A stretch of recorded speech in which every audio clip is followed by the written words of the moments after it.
অত্যন্ত গুরুত্বপূর্ণ একটি বিষয়। আমরা আমাদের সন্তানকে ঘিরে যত স্বপ্ন, যত আশা, যত আকাঙ্ক্ষা, সন্তান সঠিকভাবে লালন পালনে ঠিক ততটাই বেখেয়াল আমরা। সন্তানকে সঠিকভাবে লালন পালনে আমরা বেখেয়াল। একজন মানুষ যদি ঈমান থাকে, তাহলে যদি আমল কমও করে, তাহলে যদি আল্লাহ সুবহানাহু ওয়া তাআলা তাকে চায়, তার দয়ায় তাকে জান্নাতে দিতে পারে। কিন্তু একজন ব্যক্তির ভিতরে যদি ঈমান না থাকে, তাহলে সেই ব্যক্তির মরা আর বাঁচা এক সমান। মানে তার বেঁচে থেকে কোনো লাভ নাই। তার ভিতরে যদি ঈমান না থাকে, ঈমান আপনার থাকতে হবে। আর ঈমানের অত্যন্ত গুরুত্বপূর্ণ একটি বিষয় হচ্ছে তাওহীদ, আকীদা ঠিক রাখতে হবে, আকীদা ঠিক থাকতে হবে। এজন্য সমাজের যে সাংস্কৃতিক আগ্রাসন, সন্তানদের যে নৈতিক অবক্ষয়, এই বিষয়গুলো যদি ঠিক রাখতে চাই, তাহলে সন্তানকে ছোট থেকেই গড়তে হবে তাওহীদ শিক্ষা দিয়ে। আল্লাহ সুবহানাহু ওয়া তাআলাকে চিনতে হবে, আল্লাহ সুবহানাহু ওয়া তাআলা সম্পর্কে জানতে হবে। কারণ আপনি যদি একটা ব্যক্তির সম্পর্কে না জানেন, না বুঝেন, না চিনেন, তাহলে কিন্তু তার সাথে কথা বলতে বা তার সাথে এত মিশতে আপনার মন চাইবে না, এটাই স্বাভাবিক। আল্লাহ সুবহানাহু ওয়া তাআলার সম্পর্কে যদি আপনার ধারণা না থাকে, জ্ঞান না থাকে, তাহলে আল্লাহ সুবহানাহু ওয়া তাআলার ইবাদতের প্রতি আপনার মনোযোগ হবে না, বা হলেও কম হবে, এটাই স্বাভাবিক। সন্তানকে তাওহীদ শিক্ষা দেওয়া অত্যন্ত গুরুত্বপূর্ণ একটি বিষয়। এটা আমরা শিখতে পারি, এটা আমরা জানতে পারি আল কোরআন থেকে। আমরা জানি, শুনেছি, জেনেছি, পড়েছি যে আল্লাহ সুবহানাহু ওয়া তাআলা সূরা লুকমান সম্পর্কে, সূরা লুকমানে যে লুকমান সম্পর্কে একটি আয়াত, অনেকগুলো আয়াত নাজিল হয়েছে। লুকমান ছিলেন একজন সৎ ব্যক্তি, তিনি কোনো নবীও ছিলেন না, একজন সৎ ব্যক্তি ছিলেন মাত্র। কিন্তু আল্লাহ সুবহানাহু ওয়া তাআলা তার দেওয়া সন্তানের প্রতি যে উপদেশ, এই উপদেশকে আল্লাহ সুবহানাহু ওয়া তাআলা এতটাই পছন্দ করলেন যে ওই ব্যক্তির নামে একটি সূরা নাজিল করে দিলেন। সুবহানাল্লাহ। তো এই সৎ ব্যক্তিটির উপদেশ কি ছিলেন?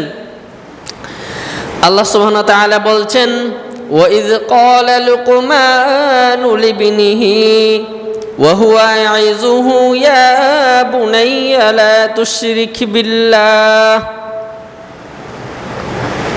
সেই সৎ ব্যক্তিটি লুকমান আলাইহিস সালাম যখন তার সন্তানকে ডাক দিয়ে উপদেশ দিচ্ছেন যে, হে আমার সন্তান, ইয়া বুনাইয়া লা তুশরিক বিল্লাহ, তুমি আল্লাহ সুবহানাহু ওয়া তাআলার সাথে অন্য কাউকে শিরিক করো না। ইন্না শিরকা, নিশ্চয় এই শিরিক, লা যুলমুন আযীম, অত্যন্ত বড় একটি জুলুম। শিরিক করা অত্যন্ত বড় একটি জুলুম। আল্লাহ তাআলা বলছেন, আল্লাযীনা আমানু ওয়া লাম ইয়ালবিসু ঈমানাহুম বিযুলমিন উলাইকা লাহুমুল আমনু ওয়া হুম মুহতাদুন। যে ব্যক্তি আল্লাহ সুবহানাহু ওয়া তাআলার প্রতি ঈমান আনলো এবং তার ঈমানকে জুলুমের সাথে, অর্থাৎ শিরকের সাথে সংমিশ্রণ না করলো, উলাইকা লাহুমুল আমনু ওয়া হুম মুহতাদুন, তারাই হচ্ছে নিরাপদ, তারাই হচ্ছে সঠিক পথ প্রাপ্ত। তাহলে কি করতে হবে? শিরিক থেকে আমাদের নিজেকে মুক্ত রাখতে হবে, আর আমাদের সন্তানদেরকে শিরিক সম্পর্কে জানাতে হবে, শিরিক যেন না করে, শিরিকগুলো কি করলে শিরিক হয়, এই বিষয়গুলো সন্তানদেরকে জানাতে হবে। আমরা যদি ইয়াকুব আলাইহিস সালাম এর ব্যাপারে আল্লাহ সুবহানাহু ওয়া তাআলা বলছেন যে যখন ইয়াকুব আলাইহিস সালামের কাছে মৃত্যু এসে যায়, তখন তার সন্তানকে এভাবে বলছেন, أم كنتم شهداء إذ حضر يعقوب الموت ইয়াকুব আলাইহিস সালামের কাছে যখন মৃত্যু উপস্থিত হলো, মৃত্যু আসলো, إذ قال لبنيه ما تعبدون من بعدي ইয়াকুব আলাইহিস সালাম এই মৃত্যুর মুহূর্তে, মৃত্যুর সময় তার সন্তানদেরকে বলছেন, মা তা'বুদুনা মিন বা'দি, আমার পরে, আমার মৃত্যুর পরে তোমরা কার ইবাদত করবে? সুবহানাল্লাহ। একজন নবী তিনি মৃত্যুর সময় অন্য কোনো কথা না বলে, অন্য কোনো জায়গা জমির ব্যাপারে আলোচনা না করে, অন্যান্য বিষয় সম্পর্কে না বলে সে তাওহীদের উপর, আল্লাহ সুবহানাহু ওয়া তাআলার ইবাদতের উপর, আল্লাহ সুবহানাহু ওয়া তাআলার যেন ইবাদত করে শুধুমাত্র এই কথা বলছেন, এই কথা জিজ্ঞাসা করছেন যে মা তা'বুদুনা মিন বা'দি, আমার মৃত্যুর পর, আমি চলে যাওয়ার পর তোমরা কার ইবাদত করবে? তার সন্তানরা বলছেন, না'বুদু ইলাহাকা ওয়া ইলাহা আবাইকা ইব্রাহিম ওয়া ইসমাঈল ওয়া ইসহাক ইলাহা ওয়াহিদা।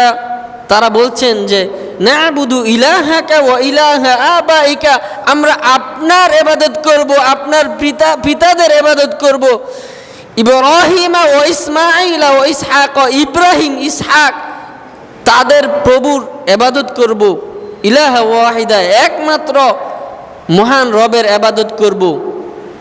এভাবেই আল্লাহ সুবহানাহু ওয়া তাআলা এই সৎ লোক এবং নবী তাদের কথাগুলো উল্লেখ করলেন যে তারা তাওহীদের প্রতি কতটা গুরুত্ব তারা দিয়েছেন, তাওহীদের প্রতি তারা কতটা সতর্ক ছিলেন, তার সন্তানদেরকে কতটা শিক্ষা দীক্ষা দিয়েছিলেন তাওহীদের উপর।